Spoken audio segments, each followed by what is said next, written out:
Most people look at a full-size table saw and see a massive, intimidating piece of machinery that takes up half the garage. But then you have something like this little green unit from Huanyu, which sits on a desk and looks more like a toy than a serious tool.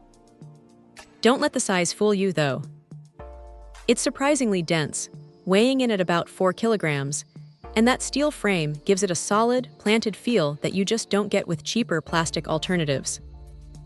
When you're working on small-scale models or intricate wooden crafts, having that kind of stability is everything. What really catches the eye is the versatility packed into such a small footprint. It's not just for straight cuts. With the right attachments, this thing pivots into a grinder, a drill, or even an engraver. It's essentially a miniature workshop in a box. The 7-level speed adjustment is a nice touch, too, because it lets you dial back the intensity when you're working with delicate materials that might otherwise splinter or burn. The aluminum alloy top is thick enough to handle the pressure, and the inclusion of a miter gauge and a straight edge means you can actually get some decent precision out of it. Now here is the reality check. This isn't meant for heavy-duty construction. If you try to feed a thick piece of dense composite board or flooring through it, you're going to have a bad time.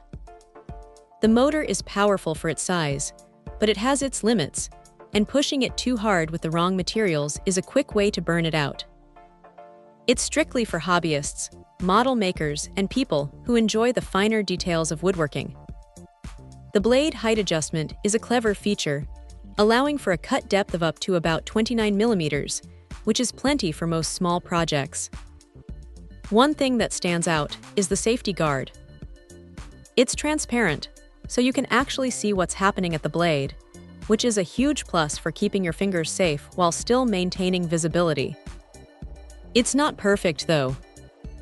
The setup can be a bit fiddly, and you'll definitely want to spend some time calibrating the fence to make sure your angles are spot on before you start cutting into your good wood. It's a bit of a learning curve, but once you get it dialed in, it's a surprisingly capable little machine. If you're looking to step up your DIY game without turning your workspace into a lumberyard, this is a pretty compelling option to keep on the bench.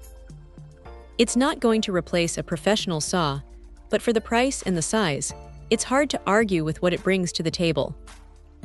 Check out the video description for updated price. And thank you for watching this video.